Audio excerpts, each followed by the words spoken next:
This is the Poor Bastards Almanac, episode 1 million. This is the 1 millionth episode.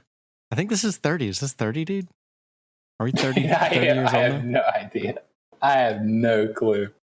You could tell me it was 30 and I'd believe it. Let's see. I think I posted the last one. Oh, I'm in the wrong channel. Scrolling. Oh, we talked too much. There we go. This is 31. Hell yeah. So We did talk a lot today. It was nice. I enjoyed that, man. no, we haven't done that in a long time. I've actually got like a easy week of not doing much of anything. Oh, well, good. That's some good news, man. Oh yeah, You've been going hard these past couple months. It's been crazy. It's been crazy. So yeah, I've got this little old ass Dell laptop that's kind of a little piece, and I had Windows 7 on it, just an old bootleg copy of 7, and it didn't work all that great. It was whatever. I was trying to run a VLC media player to stream movies over my network, and it was being kind of shitty. And I'm real sick of Windows anyway, so I just did away with that the other day. I put Kubuntu on it, which is a fork of Ubuntu with KDE, the K desktop environment on it. Which is a little more, it seems a little more like, GNOME is very simple. GNOME is what regular Ubuntu comes with. I could put K on, or KDE on my copy of Ubuntu here. I'm probably going to stick with GNOME. I'm super happy with it. I like it. It's simple. But I wanted to dig into some other distros. So I tried out Kubuntu. I tried out Mint. I tried out Manjaro with XFCE. Oh, I tried out Mint with Cinnamon. Mint with Cinnamon, I wasn't all that impressed with. It was whatever. The wireless drivers didn't work in it. It's some weird Broadcom wireless driver, and that's what I'm digging into right now.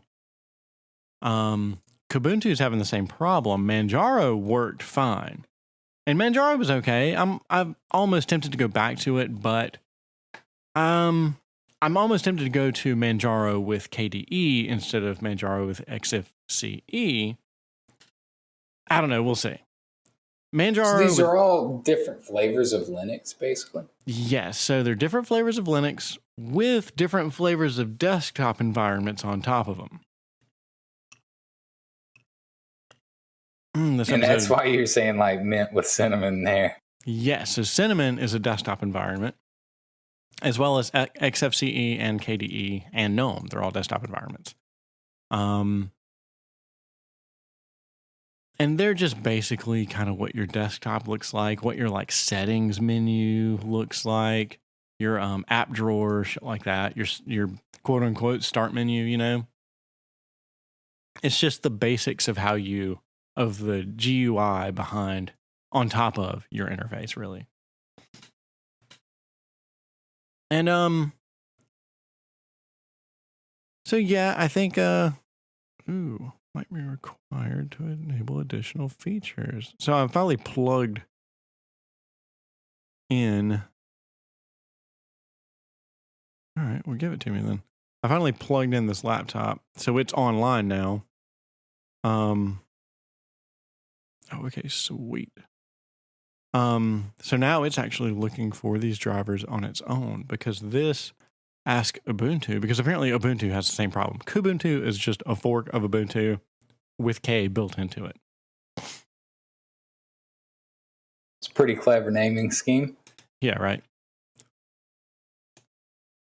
All right, so this issue's been going on for several years. Okay, I don't know if I was given... Okay. Now a bunch of shit's happening, and I'm clicking on it, and I shouldn't be. I'll just let that sit for a while. So that's kind of what's going on, is I've just been trying different things. Apparently XFCE is very low maintenance, like low resource usage, shit like that. Whereas KDE can be fairly high resource usage. So I may end up going back to Manjaro with XFCE just from a resource standpoint. But so far, KDE is kind of cool. I like it. The app drawer is neat. And your taskbar at the bottom is Windows-like. It's whatever. I'm so used to GNOME now though, because I've been on GNOME for what, about 9 months now. I was about to say it's been quite a few months. It was September when I made the transfer, so however long that is. I'm enjoying it. So yeah, that's kind of going on in tech world. As I'm starting to branch out and get familiar with other Linux distributions, just to get a little more of an overarching concept of what Linux is broadly, instead of just, I know what Ubuntu is, I know what GNOME is, and that's about it. Well, and I've used Tails. Now, the cool thing is, well, I guess it's cool. Like, all of these are forks of Debian. Like, Debian is a major, like, Linux fork. So Debian's a major Linux fork. And there's a lot of other Linux distributions that are forks of Debian, which is a Linux distribution itself. Debian's probably the most popular. Now, what does a fork mean? It's like when you've got a copy of code, and if it's open source, someone else can come along and grab the copy of your code today, or yesterday, or whenever, and fork it, and literally just split off and start working on their own branch of code based on today's source code or yesterday's source code. Okay, that's pretty cool. All right. Yeah. And which is obviously what you'd have with, the way that Linux exists. Yeah, with it being open source, yeah. That's the cool thing. That's the great thing about Linux, is that it's all open source. It's an open source kernel. So anybody can go in and contribute code to the main fork, to the main branch, or go into anybody else's. Like when I installed one of these, well, I didn't even install them. That's the other cool thing, is it's so easy to run these Linux distros straight off of a USB stick. So you just try it. It doesn't make any changes to your computer at all. From Windows, it's a tiny little bit of a hassle to put, to make a bootable USB stick. You have to get another program. But it's easy enough. It's whatever. Whereas there's a program, just a command line function built into Linux that allows you to create a bootable USB stick from an ISO file. And then, yeah, you just plug it in your computer, boot from that USB stick, and most of them give you the option to install whatever distro you're running, or just try it out.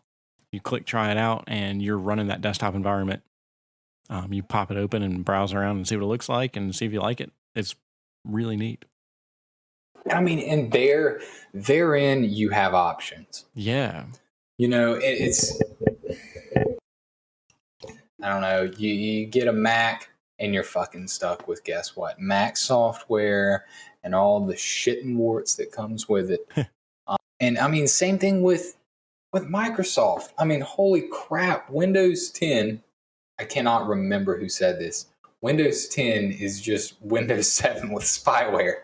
I mean, I have Windows 10 on my laptop, and I like to put the Steam games and the ROMs that I have on there are, and that little laptop actually does have a small NVIDIA graphics card in it. So it's not running off integrated graphics. And I like to plug that laptop into the TV in my living room. Got a really big display in there, really big screen, and GameCube games and stuff like that run really well on my laptop, surprisingly. And I have a large GameCube library because that's a system that I never owned. And anyways, it just happens to run really well on my laptop. And anyhow, over the weekend, I was playing some ROMs, and no shit, Windows 10 pop-ups from the side of the screen coming up while I had it full screened. You know, I had Dolphin full screened. You know, Alt Enter full screen, and I was getting. And this wasn't like, Outlook, like, boom, boom, Outlook is already installed on your computer. You know, go ahead and click here to pay us money to activate it. It was like tax bullshit. It was, don't forget to file your taxes with TurboTax. What? I'm not even kidding you. It has happened twice now. It's happened twice now, and I've flown into such a rage that I haven't actually documented, what flashed across the screen, because I swear one of them was like taxes, and the other one was like legal or something, like law office. Just wireless. Just intrusive ads, just right in the middle of the shit you're doing. It'd be as if like the little sound that it'd make if you plugged in a USB into your Windows 10 laptop. It makes that little notification sound, and then a little dark gray box will pop up out of the bottom right of your screen with a little message. And it plays a tone and displays a message down at the bottom right. And that's look, that is intrusive to me. I don't want that. There's nothing that I'm engaged in that moment that warrants you telling me to go to somebody else for business. What kind of relationship do you need to have with the creators of an operating system to be able to get them to display your ads in the middle of a user, running a freaking ROM at full screen on an alternate display? Holy crap. Yeah, fuck that. Dude, fuck that. It absolutely infuriates me. And every time something like that happens, I'm just so grateful that I have Windows 7 on my desktop. It's what I work with. And I'm going to keep this until they get rid of Windows 7 support, which I pray to God is nowhere inside of this decade, because I've got way too much wrapped up in this computer right now to have to worry about unfucking this operating system and trying to salvage, the past couple of years. And anyways, yeah, Windows 10 is a crock of shit, man. It is. And there are choices in Linux. All those, desktop environments and Linux forks you were just talking about, those are made in good faith, and there are options. Now it's just not like that with Windows and Mac. I am disappointed that none of these Linux distros have Candy Crush installed by default. That can be a problem. That's kind of,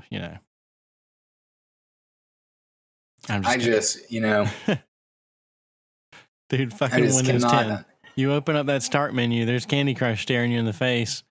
There's all kinds of other garbage like, hey, click me. Fucking, hey. It's so distracting, man. It's distracting, the shit that Windows 10's throwing at you. It really is. I mean, with that Windows 8, with all that tile crap, they tried to, foist that on every. Just, geez Louise, man.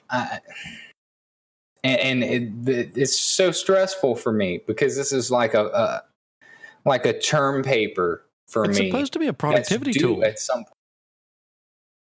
Like, you're supposed to be productive using like your machine, And it's anything but that. Yeah. I mean, my IT guy, the guy that's contracted for IT with my company, he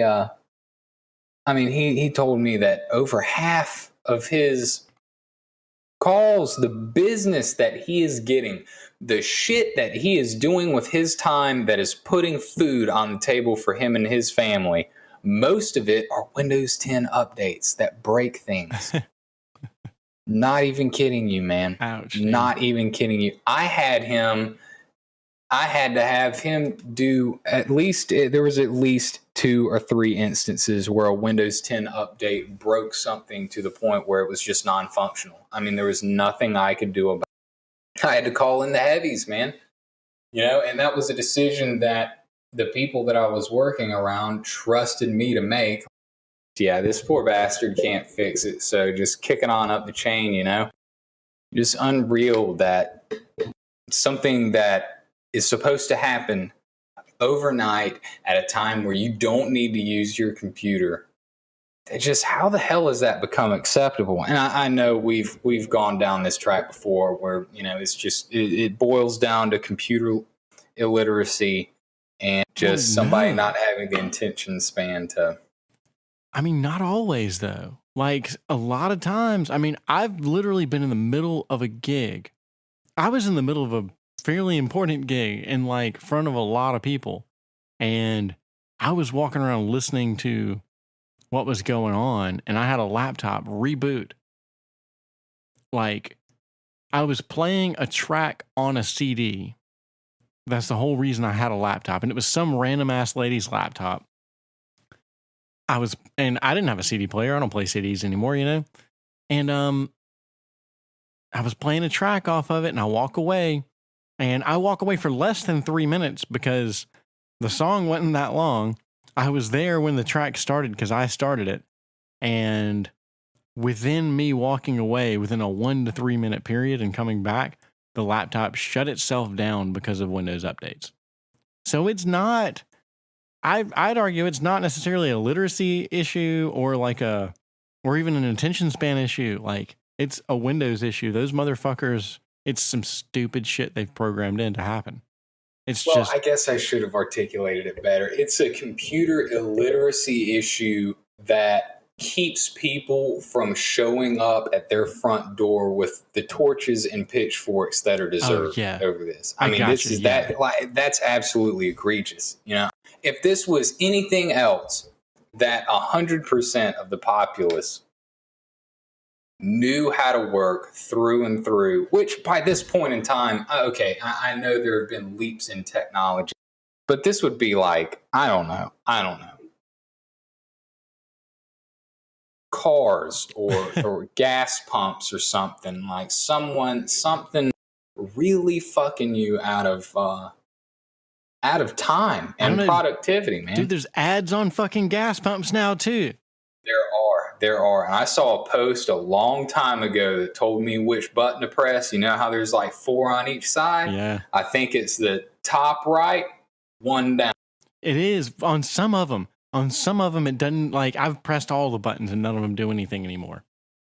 I'll get in my fucking car and shut the door before I stand there and listen to, you know. The word of the day is fucking shithead. Or what, you know, like, why are you telling me what the word of the day is? Why are you showing me? I don't need to know the fucking weather. I'm standing out here, Dick Crane. Dude. Fucking tell me it's 86 degrees outside. You are sweating right now. Oh, it's fucking weird, dude. I don't know. Advertisers, Bill Hicks said it a long time ago. If you're in advertising, please kill yourself. It's not a joke. Kill yourself. And every day I agree with him more and more. Like if the suicide rate among people in marketing would skyrocket tomorrow, I would throw a party. I'd throw a party. Dude, I mean, we've said it before. It's the dark underbelly of capitalism, you know? That's what it is. They out trying to make that dime, dude. Yeah. And the ways that they will go about doing it. I mean, for God's sake, if you ask me my opinion on what the fuck is up in, you know, video games as a whole today, and I you know, granted, I don't read video game literature as much as I used to, you know, that we've talked about how the game pros of yesteryear are no longer relied upon. Yeah. You know? I'm watching classic YouTubes now, but on old games, not even on new games. But that's kind of supplemented my magazine, you know, magazines of old. But marketing and the way that just the way that technology has progressed and what is seen as acceptable marketing strategies in other realms I don't know. I don't know. It was the first wankers that figured out you could put microtransactions in a Facebook game, and Facebook moms are just gonna, you know, I mean, they're just gonna invite this person for extra credits, you know, like Jesus Christ, man. Oh, Farmville, dude. Dude, yeah. Next thing you know, you got microtransactions in everything. I mean, for God's sake, if it's not time gated content in an MMO these days, it's goddamn microtransactions, and some fiddly fucking way that you can, you know, pay money for in-game currency. That rubs me the wrong way. At least at least Eve has an established economy, and the ISK isn't.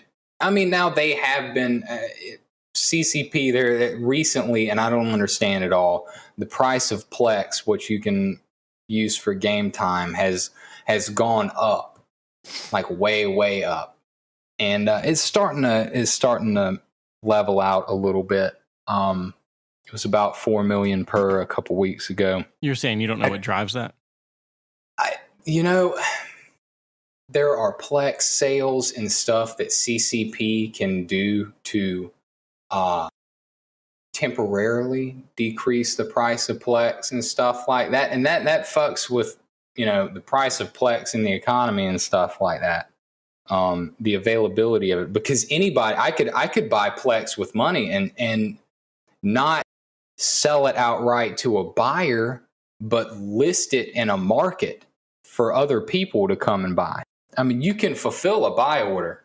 You know, any item that you got in game, you can find somebody that's buying that.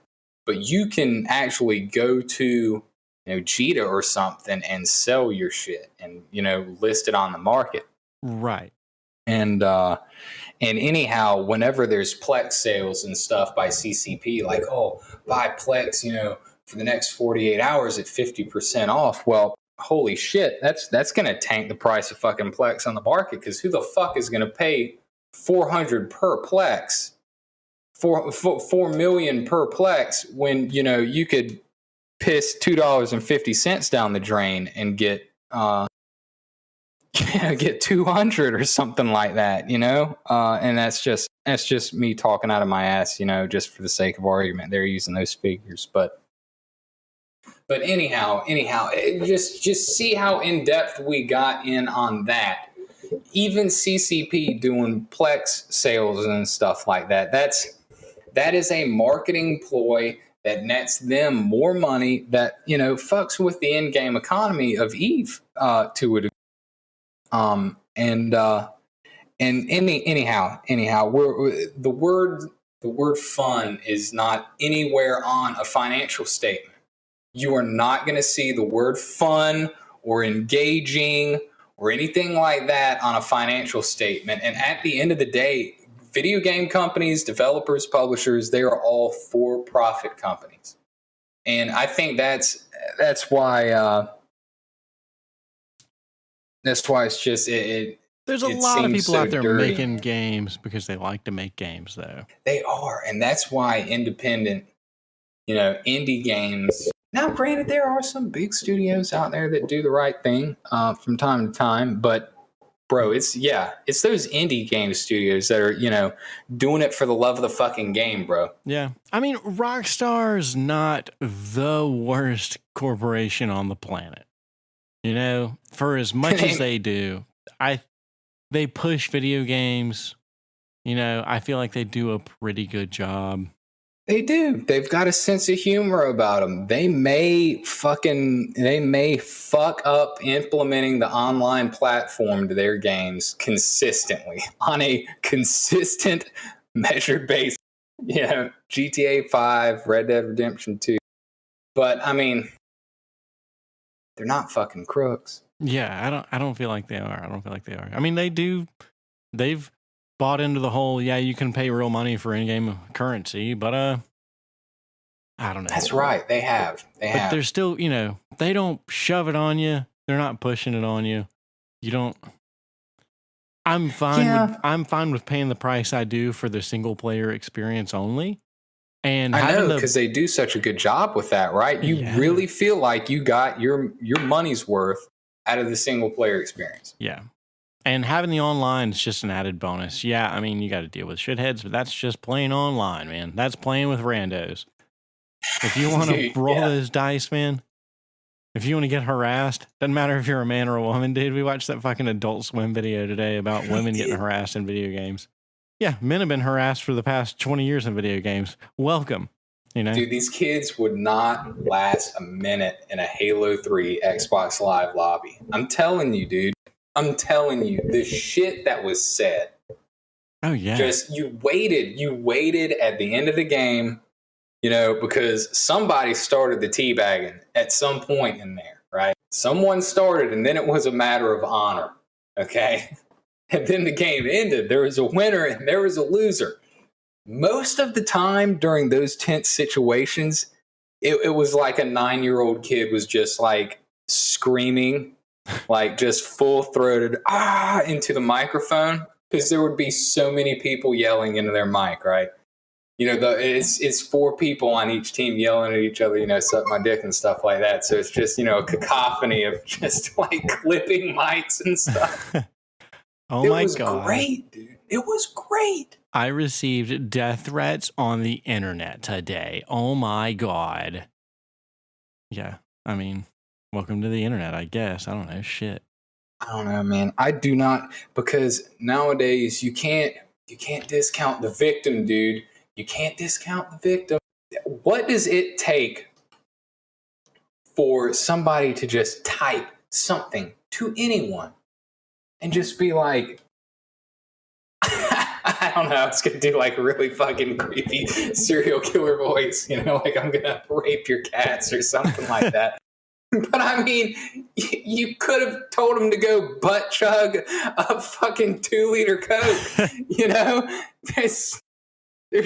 You said, I don't know. I think people, you know, the worst thing that you could do to a victim is punch the shit out of them. That's what Owen Benjamin said the other day. I mean, the worst thing you could do for a victim is to a person with a perpetual victim mentality is punch them in the face, because they're just going to be in that euphoria of like, I was right. It's not my fault. I'm not a cunt, you know? But in reality, they fucking are. And somebody just lost their patience. So I don't know, man. I don't know. It just... Dude, tell you what. I've been digging into some real classic games. So finally, I buckled down. I made myself beat Metroid. I used the guide for a lot of parts of it, but I beat it. That's what counts to me personally. Fuck all you naysayers out there. Don't you send me death threats. It was a good game. I loved it. Right now I'm working on Link's Awakening. No, I beat Link's Awakening. You did. Yeah, that didn't take me all that long. It took actually, you know, I got really confused on that. Were you playing the rebooted Link's Awakening on your 3DS? No. The original Game Boy Color Link's Awakening DX on my Raspberry Pi is where I played. Okay. Oh shit, son. So you did it right. Okay. Yeah, with my USB SNES controller. Oh man, I've got to get one of those. I really, really do. The one that I got was cheap. I ended up putting some extra tape on it under the D-pad. The D-pad gets weird. It's okay now. I put a little bit of extra tape on it just to help it out, and it's better.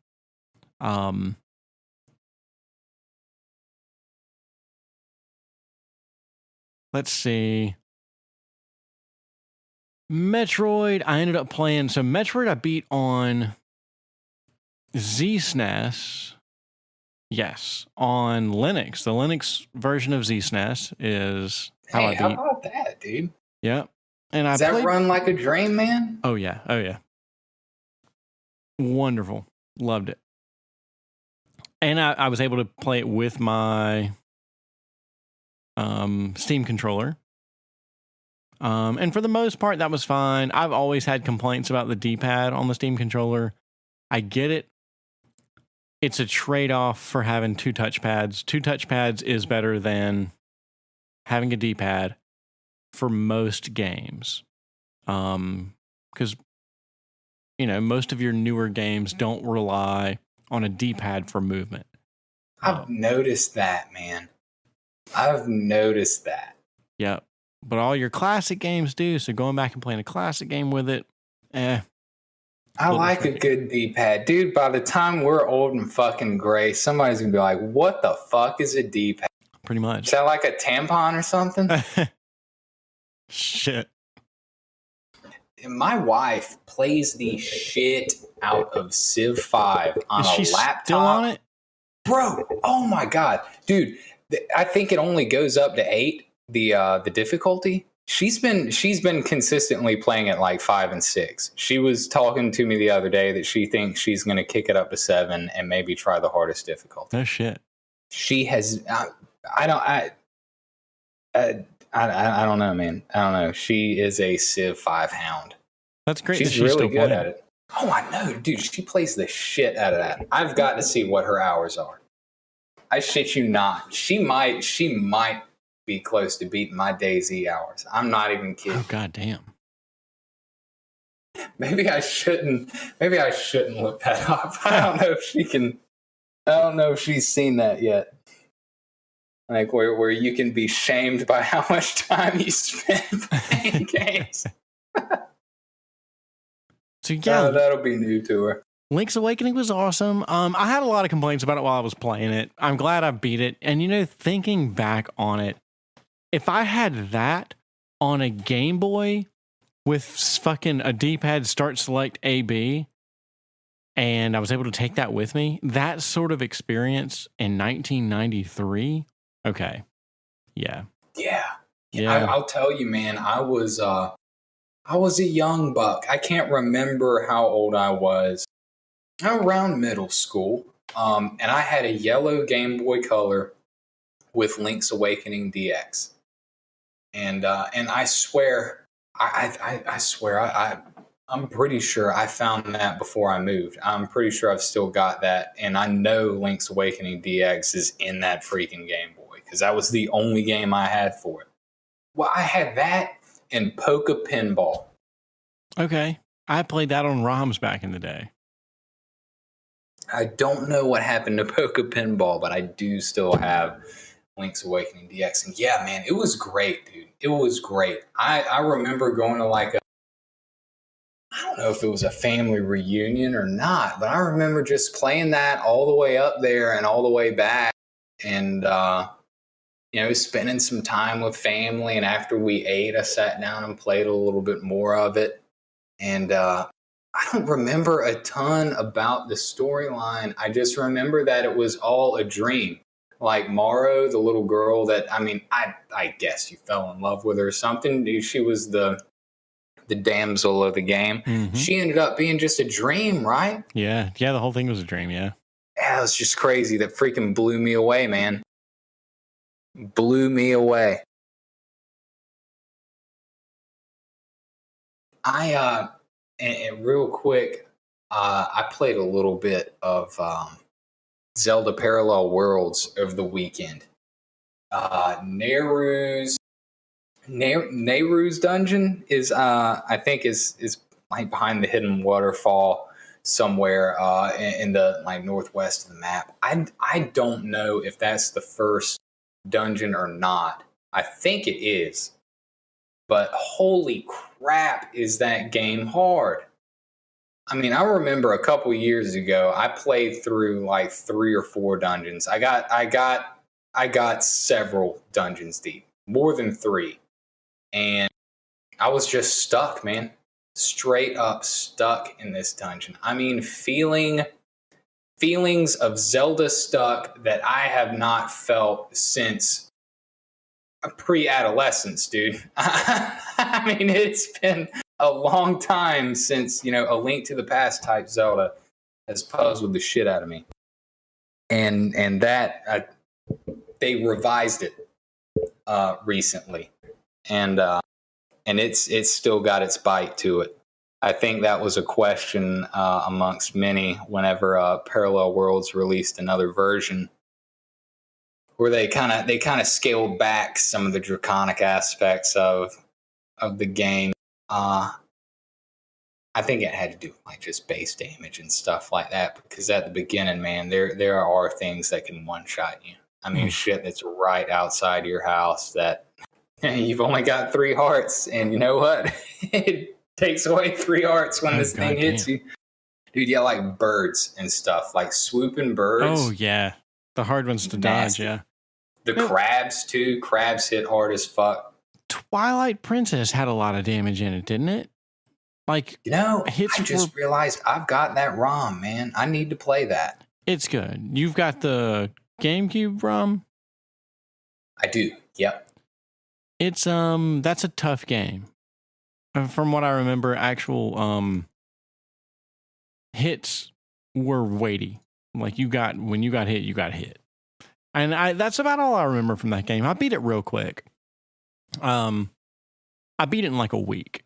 I mean, I played the shit out of it. But it wasn't like, it didn't leave that much of an impression on me. Not like Breath of the Wild has. I still haven't even beaten. I was about to ask you about that, man. No. My little sister got Breath of the Wild years ago. And hell, I may have been the one that got it for her. But Twilight Princess is that's the one Zelda title that I have just not played, man. And I really want to get Breath of the Wild though, because I have played through like the first dungeon of that, and I really do like it. I finally got all 4 of the bosses beat, and I think I just need to go and beat Ganon now. I think. Oh no, I'm retarded. Not Breath of the Wild, dude. Not Breath. Skyward Sword. Dude, Skyward Sword. Oh, hell yeah. I beat Skyward Sword. I wasn't super impressed with that one either. It was okay. It was good. But I beat it just because I am on a mission to beat all the Zeldas. Like, yeah. How the hell would you be able to say, like, I love Zelda and not have at least made a decent run at all of them, you know? Yeah. The only ones that I'm missing at this point are Oracles and Minish Cap. I think those are the only ones I haven't actually beaten. Dude, I played a little bit of the Oracle of Seasons, and I think I've played a little bit of Oracle of Time. I never got, like anywhere near halfway in both of those. But the Minish Cap, I'm pretty sure I beat Minish Cap. It was a really decent top-down deal, and I think one of the main things is you put on that little cap and you shrink, and they make good use out of puzzles and stuff for shrinking and going back to normal size and stuff like that. But I'm sure you knew this, but Oracle of Ages and Oracle of Seasons, you can play either one of those first and then start the next one. Yeah, can you do that with ROMs? Is there like a way to link that? I'm sure there is, and I want to think that I read about it a while back. And I mean, a while back, probably when I was in college on a weekend that I didn't have anything to do. I think I've got Oracle of Seasons and Ages, and I'm pretty sure the reason why I've got both of those is because I made sure to look it up that you can do that kind of like that swap, and I think it is a swap. I think it was. I might be talking out of my ass, but I thought it was something where you cut the Game Boy on, you have, let's say, Oracle of Seasons in as the cartridge. You get to the point where you're going to put in Oracle of Ages, and the game actually tells you take the cartridge out and put in Oracle of Ages. With the thing still running, which I thought was a huge no-no as far as, you don't cut a freaking Game Boy on or a Super Nintendo and take the cartridge out while it's in the middle playing. But I thought it was something like that. I don't know how that manifests itself digitally with an emulator. Dude, so Monster Rancher back in the day on the PSX, PS1, whatever. I remember that. I remember this like earthworm with a huge eyeball. You wasn't that the game where you pull off a disc and you put in any other CD and it reads the data on that CD and gives you a monster? Wait a what? Wasn't that Monster Rancher? You mean where you could just like any CD? Dude, yeah, you toss in your Garth Brooks. Brooks CD and it gives you a monster. Shut the Monster fuck Rancher. up. Fucking Garth Brooks CD. Oh my god, man. That's dude. My cousin That's had freaking it. tight. Yeah. So at least the first Monster Rancher, because my cousin had a PS1. And although it is possible to acquire a monster in game, the series is known for the ability to acquire new monsters using compact discs. You use any readable CD, the game creates a monster using the CD's metadata. Some Christmas music albums would give the player a monster of type Santa.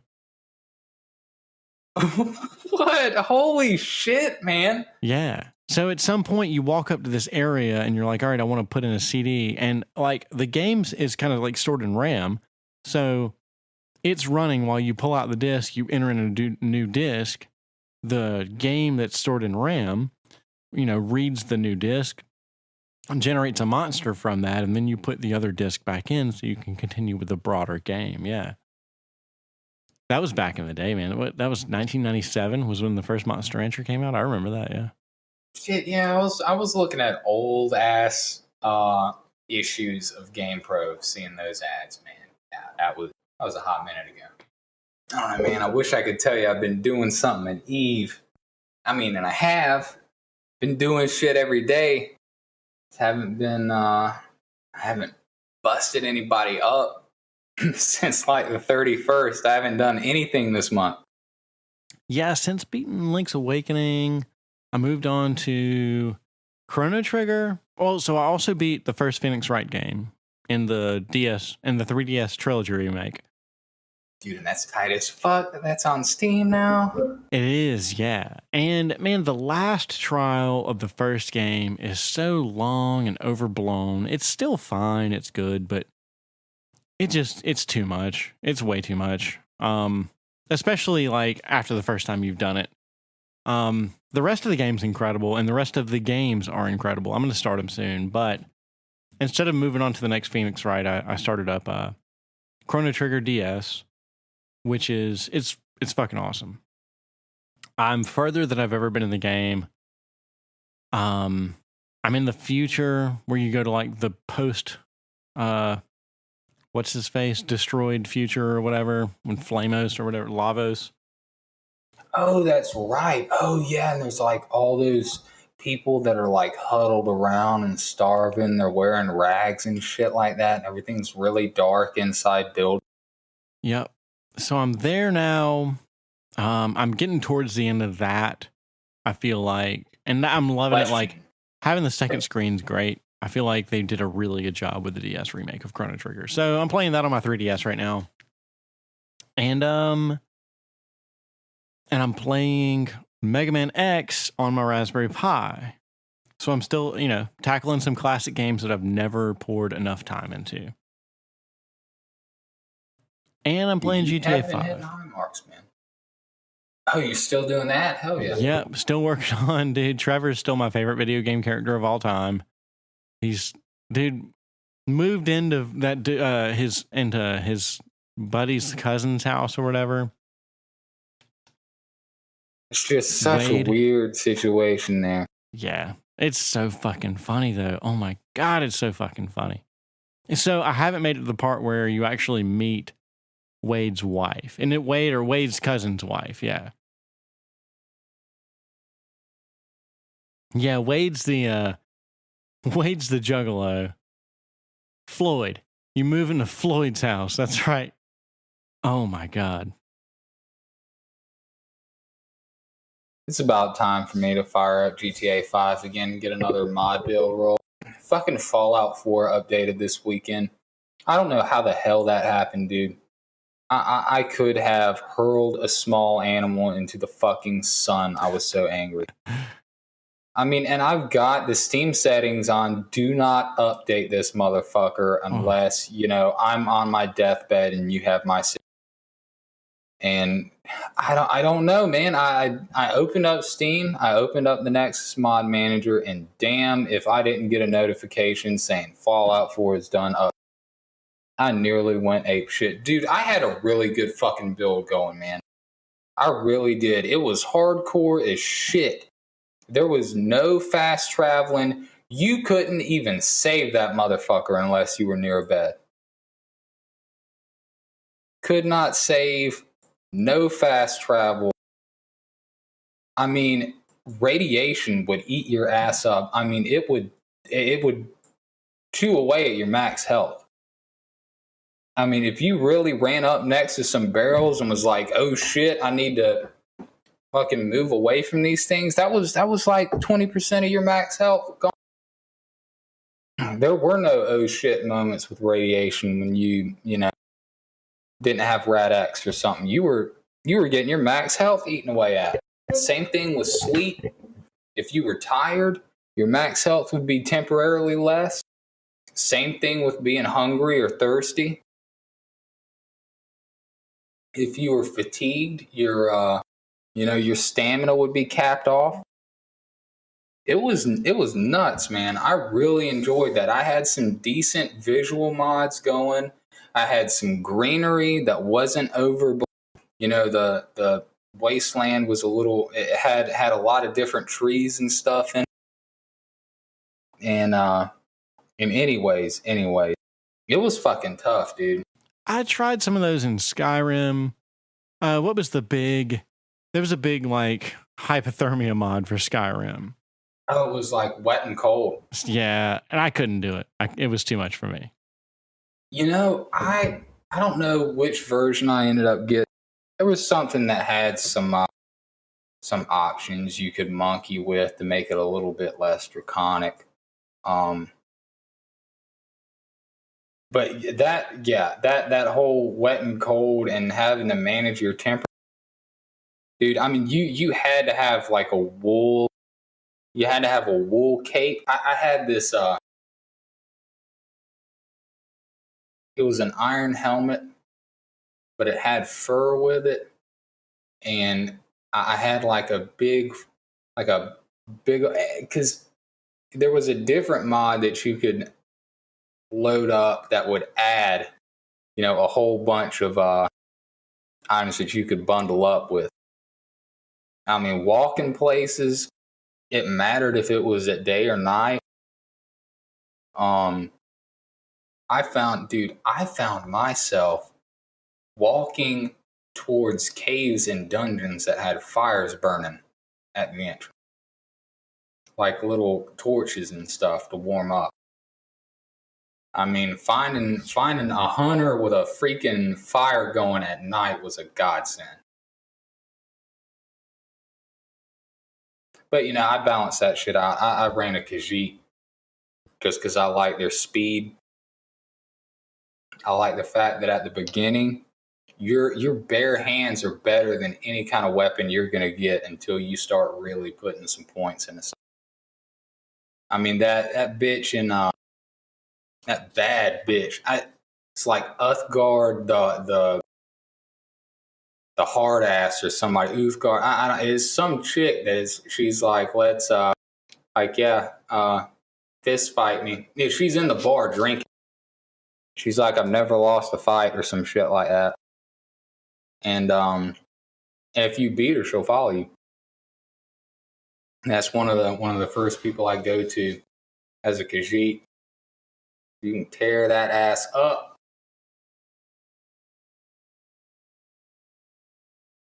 Anyways, I didn't mean to get drawn off on Skyrim. I always played a dark elf. Even in Oblivion, I got used to the dark elf. And I would just go destruction. Well, actually, in Skyrim, so I would go destruction stealth was my jam. But in Skyrim, I ended up going archery conjuration, and that was a sick combo. Because all your archery perks and your conjuration perks. Oh yeah, They compiled on each other. So I'd summon a bow, I'd summon like a frost Atronak or whatever, and he would be my tank, and I would just smash dudes. Yes, man. Yes, conjuration, man. I seriously that what you were doing there with your, archery and that conjured bow. I tried. So what I do with the Khajiit is, I was trying to roll Khajiit Paladin type. I mean, I wanted to go heavy armor and restoration. And I'd go heavy armor restoration with the Khajiit, and I'd do conjuration, yeah, because I mean, with the mods that I had making it incredibly difficult, you needed something. I mean, you could, if you were going into low level dungeons like fighting thieves and, shit like that, you could probably take on 2, maybe 3 at a time if you were really careful about it. But it was really difficult because I wanted to use a shield as well. I'd level up my shield. That's what I'd use. Because I'd rely on just, my bare hand and magic, and then I'd be heavy armor with, something conjured up, some kind of Atronak or. But dude, I never could find a conjured bow. I could never find that spell for the life of me, dude. I would walk all over. I spent so long trying to. It just never panned out. Oh man. But I mean, the build that I ended up coming up with, man, I was hunting something with Draugr in it. I mean, I wanted to find a fucking crypt. Because I mean, there was offensive restoration spells that you could use in one of those mods and I don't know, it was one of those things from Oblivion, one of those Oblivion mods that carried over to Skyrim, the magic spells. There was like two sets of magic spells that I had. So there was just an unending amount of shit that I had never seen in every last school of magic, But the freaking offensive restoration spells would explode a fucking Draugr, man. I hadn't played that game in a long time. I don't know. I haven't played a Bethesda game in a long time. I had some fun with Fallout 4. What was the Far Harbor? Far Harbor was good. It was until you got to the part with the fucking dream or whatever it was, or the. Oh, that's right. You did play through that all the way. And dude, when you get to that part, I forget if it was a dream or some sort of digital sequence where you're in a computer. I forget what it was. Dude, it fucking sucked. It was the shittiest thing I'd ever done in a video game for a long time, that's for sure. Maybe not ever, but that pile of turd in the middle of what was really, really fun, that was kind of a last straw for me. For somebody to play through that without being able to save, like, why can't you save inside of this thing? And after that, I think that was really the last straw for me with Bethesda was, no.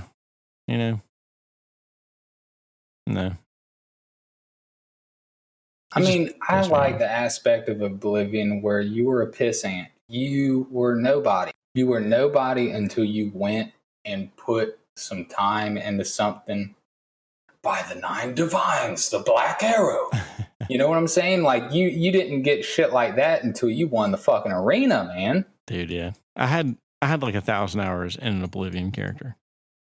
But I mean, you walk into Nuka World and it's like, okay, you just murked the high commander. Now you fucking own everything. You're just like, what the hell? I don't want to be that guy, Yeah, make me work for it. I mean, it was just like you do the intro quest into Nuka World and then you fucking own everything. You have notoriety everywhere and all that crap and responsibilities that like, oh, you got to go coax this group to like you, or, you know, decide whether or not to fuck over this.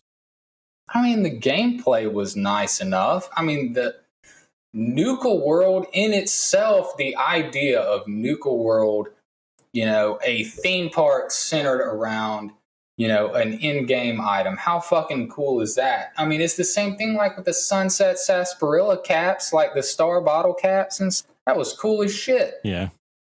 But I don't know, this whole idea where the player needs to be in control of every fucking aspect of what's happening, you know, in a DLC. I don't know. Tiny Tina's DLC for Borderlands 2. That was it, man.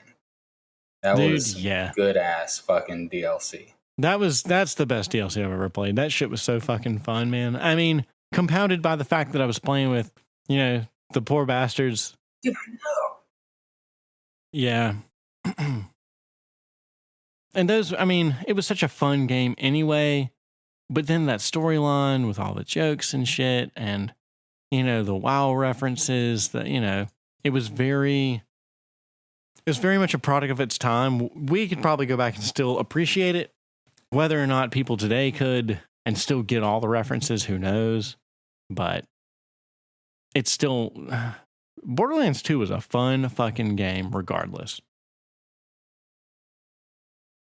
It's that loot grind, man. That loot grind just has a certain sort of just draw to it. That was what was so great about fucking Diablo 2. Grinding for loot. I mean, that's what was great about WoW, you know? Finding other people and grinding for loot with them. Hey, I need help finding some new pants. Cool, I gotta find a new ring. Cool, I'll do this and then we'll do that, and yeah.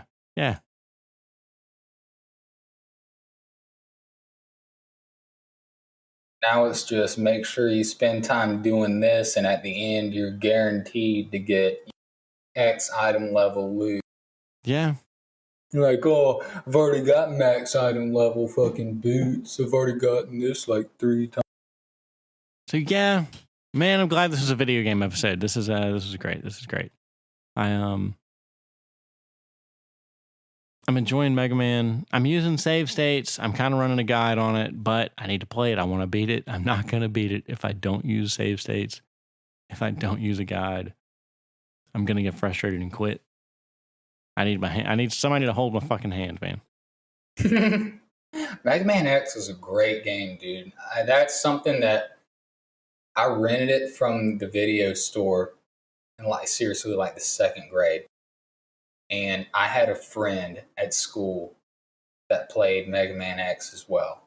And you know who he is. I'll tell you later. But me and him, 2nd grade, dude, we would, oh my God. When I would come back to school on a Monday after having, you know, rented that game for the weekend, we'd just talk about, you know, every freaking boss. Because, I mean, it was, you know, 2nd grade, man, 6, 7 years old, dude. That's beating all those Mavericks, man. It's freaking tough. I mean, Sigma at the end, that end boss fight, man. I was in college before I beat that. I still have never beaten Mega Man X3. Sigma at the end of Mega Man X3 is shit ridiculous, man. And yeah, those fights, I think I only beat Mega Man X using save states during that fight. Damn, that's crazy. It is, man. It's hard as shit, dude. Those last Sigma stages, Zero helps you out a little bit. And, God, Zero, dude. Zero, what a freaking hard ass. I mean, he blows Vile's arm off at the beginning level. In following Mega Man games, I think starting in X2, and I know in X3 it happened, there are many boss fights. In X3, I know for a fact, there are 2 mini bosses that are part of, they work for Sigma, and at a certain point of you beating several Mavericks, they'll show up in the middle of a level, and you'll have to fight one of the two of them. Oh, wow. And yeah, because when you're going through like all the different levels, you'll notice a room that looks like a boss room. Like in Mega Man X, when you get to the boss, whenever you go through that one clicky door, and there's that one small hallway with a door at either. It's like those rooms in the middle of a regular level. Now, is it dynamic? Like, does it sometimes happen, sometimes not? Yeah, depending on which level you're going through and depending on how many bosses you beat. Oh, shit. And there's some pretty difficult boss fights, man. There's an X4. There's like all the way to X7. They kept doing it during the PSX era. Oh, shit. PlayStation era. Yeah, there's an actual PlayStation disc that is the X series, like 1 through 6. Oh, look at that. Are they all two-dimensional? They are. Yep. They're all side scrollers. And I've only played through, I think, X4 or 5. I played into it a little bit. X1, 2, and 3 are my wheelhouse. I've played 1 and 3 the most. The soundtracks are freaking sick, man. That 8-bit or 16-bit power metal, fucking nuts. Mega Man X7 is fully 3D. Apparently people fucking hated it. It's the first and only Mega Man X game to be a third-person shooter. In fact, the third Mega Man game to use third-person view due to Mega Man Legends franchise. But and that was like Nintendo 64 PlayStation era, wasn't it? Legends was? I want to think that was Mega Man X Legends, I think, was the one with the fan art where he doesn't have his own. Yeah, Mega Man Legends was PlayStation. Oh, somebody's here. I know who's here.